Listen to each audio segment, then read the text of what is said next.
इस वीडियो में हम कक्षा 9 गणित की प्रश्नावली 9.2 का क्वेश्चन नंबर 5 करेंगे। एक पार्क में बने 5 मीटर त्रिज्या वाले वृत्त पर खड़ी 3 लड़कियां रेशमा, सलमा एवं मनदीप खेल रही हैं। रेशमा एक गेंद को सलमा के पास, सलमा मनदीप के पास तथा मनदीप रेशमा के पास फेंकती है। यदि रेशमा तथा सलमा के बीच और सलमा तथा मनदीप के बीच प्रत्येक दूरी 6 मीटर हो तो रेशमा और मनदीप के बीच की दूरी क्या होगी? देखो यहाँ पर किस प्रकार की आकृति बनेगी। एक ये वृत्त है और यहाँ पर ये वृत्त का केंद्र है और इसकी त्रिज्या है 5 मीटर। ओके, अब यहाँ पर 3 लोग बैठे हैं, तो एक यहाँ पर, एक यहाँ पर और एक यहाँ पर, तीन लड़कियां बैठी हैं। तो इसको हम नाम दे देते हैं, ये रेशमा, सलमा, मनदीप। रेशमा और सलमा के बीच की दूरी है 6 मीटर। सलमा और मनदीप के बीच की दूरी भी ये है ना दोनों 6 मीटर। 6 मीटर ये है और 6 मीटर ये है। हमने ज्ञात करना है ये दूरी, रेशमा और मनदीप के बीच की दूरी क्या होगी। क्वेश्चन समझ गए? सिंपल क्वेश्चन है। ओके, अब इस क्वेश्चन को हम कैसे करेंगे? देखो यहां पर हम एक, अगर हम देखें यहां पे, तो ये क्या है? ये त्रिज्या है इस वृत्त की। अगर हम ऐसे में देखें, ये भी इस वृत्त की त्रिज्या है। तो कहने का ये मतलब है कि ये 5 है, ये भी 5 है, ठीक है ना? ये 5 है। अच्छा, अब यहां पे हमने ध्यान रखना आर एम ज्ञात करना है। हमारा प्रश्न यही है कि रेशमा और मनदीप के बीच की दूरी क्या होगी। तो आर एम हमने ज्ञात करना है, यानी रेशमा और मनदीप के बीच की दूरी। अब इसको करेंगे कैसे? अब आप ढंग से सुनो। यहां पर हम फोकस करेंगे इस त्रिभुज पे, त्रिभुज ओ आर एस पे। इस त्रिभुज पे फोकस करो। इसका हम क्षेत्रफल ज्ञात करेंगे ओ आर एस का। 2 तरह से क्षेत्रफल ज्ञात करेंगे। एक तो ये 5 है, ये 5 है, ये 6 है। अगर हम इस पे एक लंब डालें, हमने इस पे लंब डाला तो क्या होगा कि ये 3 और ये 3 हो जाएगा। क्यों? केंद्र से जीवा पर लंब जीवा को समद्विभाजित करता है। तो किसी जीवा पर अगर केंद्र से लंब आ रहा है तो समझो जीवा बिल्कुल 2 टुकड़े हो गए बराबर बराबर, तो उससे ये 3 हो जाएगा। अब ये 3 है, ये 5 है, तो पाइथागोरस प्रमेय से ये 4 आ जाएगा। इस सब मैं कैलकुलेट करूंगा, अभी मैं आपको आसान, मैं थोड़ा समझा रहा हूं, ठीक है? 4 आ जाएगा और इसका क्षेत्रफल आराम से आ जाएगा हाफ इंटू आधार यानी जो 6 है गुणा ऊंचाई जो कि 4 है, और ये कटेगा 4 तियां 12 मीटर वर्ग। यह क्षेत्रफल आया है किसका? इस त्रिभुज का क्षेत्रफल आया है। लेकिन इसी त्रिभुज का क्षेत्रफल हम दूसरे तरह से निकालेंगे। इस बार हम क्या करेंगे? अब इसको मैं अभी हटा रहा हूं, ठीक है? इस बार हम क्या करेंगे कि चलो इसको रहने देते हैं। अब हम इस त्रिभुज पे इसका क्षेत्रफल निकालेंगे और इसको फोकस करेंगे हम। ये 90 अंश है। अब आपके मन में क्वेश्चन होगा कि ये 90 अंश कैसे हुआ? देखो, आप फोकस करो त्रिभुज। ये जो बिंदु जहां पर ये कट रहा है, इसको नाम दे देते हैं x।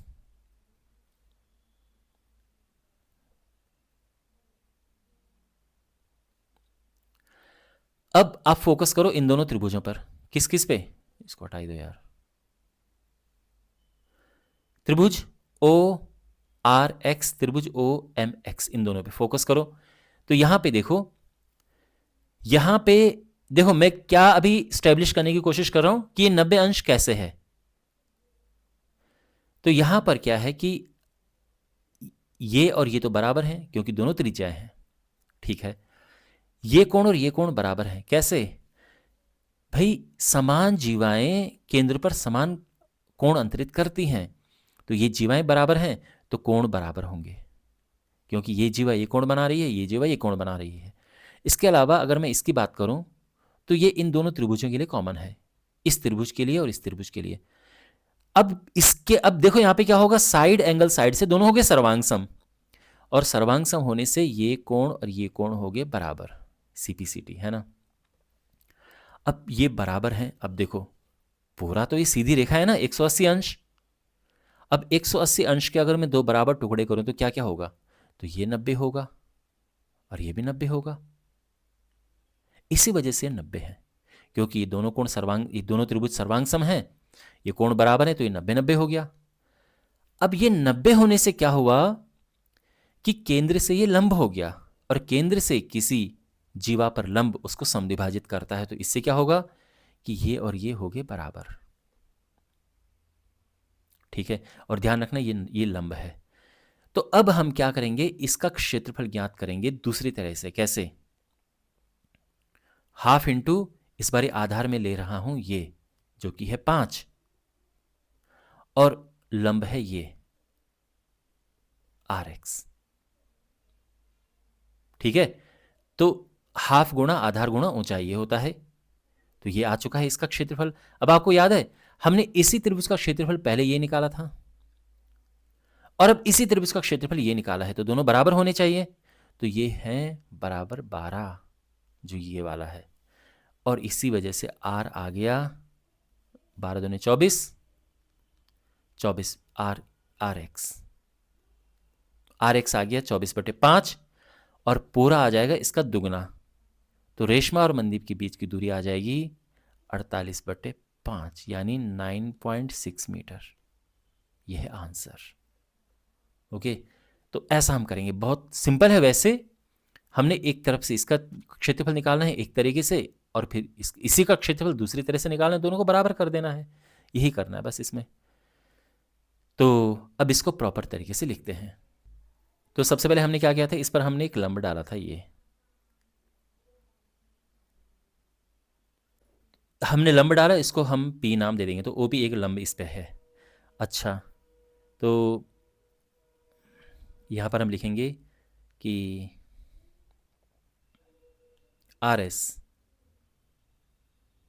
पर O से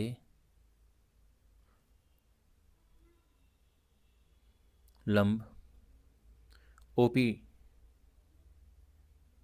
डालने पर क्या होगा। अब यहां पर देखो कि जो RP है ये हो जाएगा, इसका आधा हो जाएगा, यानी 3 मीटर। ओके, और अब हम क्या करेंगे, इस त्रिभुज में देखो, त्रिभुज OPR में, त्रिभुज OPR में देखो, इसमें क्या है, इसमें पाइथागोरस प्रमेय लगेगी, यानी OR का वर्ग बराबर OP का वर्ग प्लस RP का वर्ग।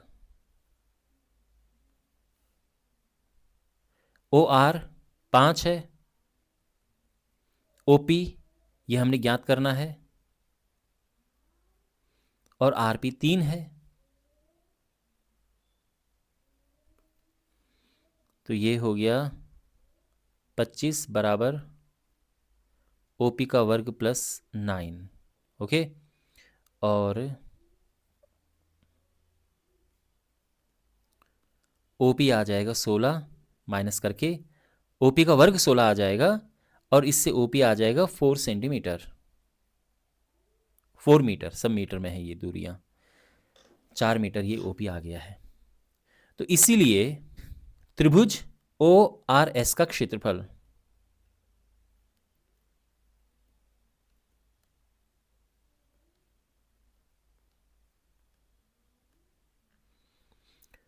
तो त्रिभुज का क्षेत्रफल सिंपल होता है, हाफ इंटू आधार इंटू ऊंचाई। तो क्या होगा, आधार है 6 मीटर, ऊंचाई OP है 4 मीटर, और इसको काटेंगे तो ये आ जाएगा 3 से कटेगा, 4×3 = 12 मीटर वर्ग। ये इसका क्षेत्रफल आ चुका है। ठीक, अच्छा, अब इसके आगे देखो,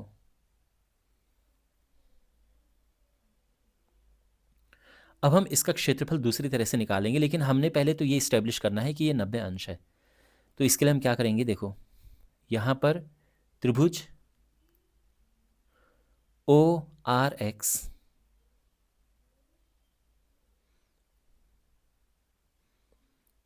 और त्रिभुज ओ एम एक्स में यहाँ पर है ओ आर बराबर ओ एम, ठीक, कोण आर ओ एक्स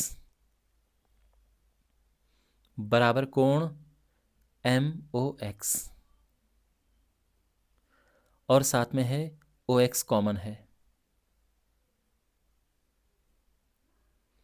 इसलिए त्रिभुज ओ आर एक्स सर्वांग सम है त्रिभुज ओ एम एक्स के, और इस ये है साइड एंगल साइड नियम से, साइड एंगल साइड, है ना। ये अभी बराबर नहीं है, ठीक है ना, ये ध्यान रखना, ये बराबर हम लेकर आएंगे।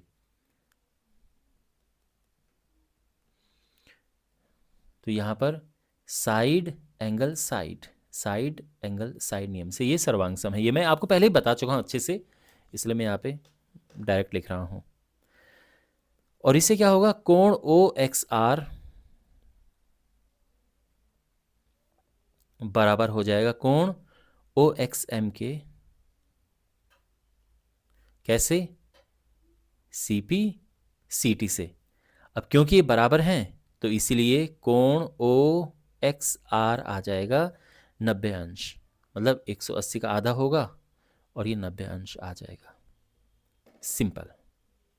क्यों, क्योंकि पूरा 180 है, अब ये बराबर हो गए हैं तो ये 90 अंश आ गया, तो ये 90 अंश आ चुका है।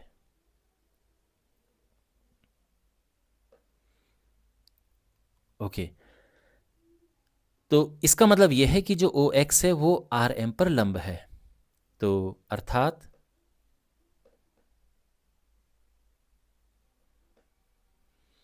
ओ एक्स आर एम पर लंब है।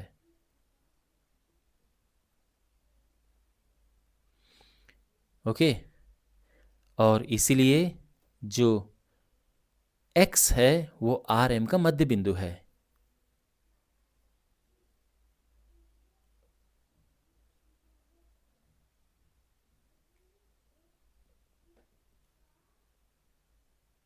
ठीक है, खैर अभी तक हमने ये इस्टेब्लिश किया कि ये 90 अंश है।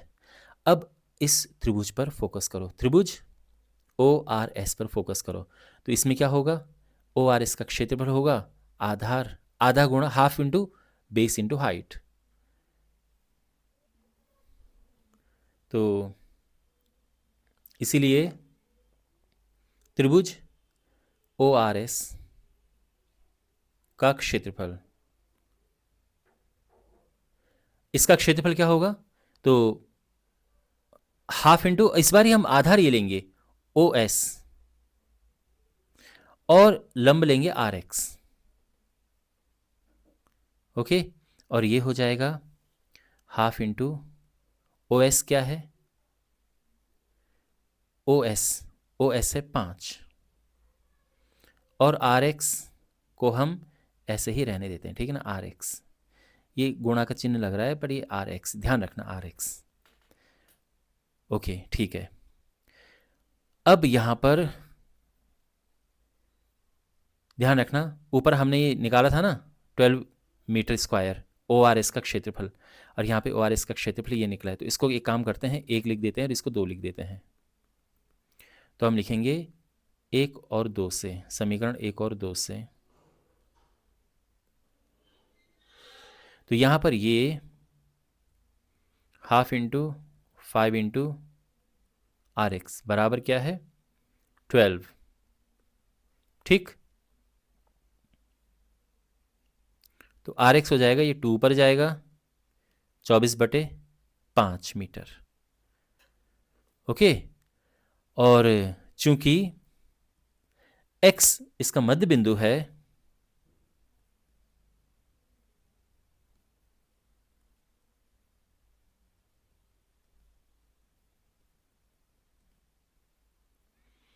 है ना, क्योंकि केंद्र से लंब जीवा, केंद्र से अगर हम किसी जीवा पर लंब डाल रहे हैं तो जीवा को समद्विभाजित करता है, इसीलिए ये मध्य बिंदु है।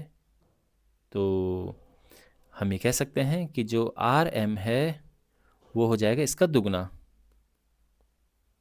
2 इंटू आर एक्स, यानी 24/5, और ये हुआ 48/5 मीटर, यानी 9.6 मीटर। और ये आंसर आ चुका है। तो आई होप आपको ये सोल्यूशन अच्छे से समझ आया होगा।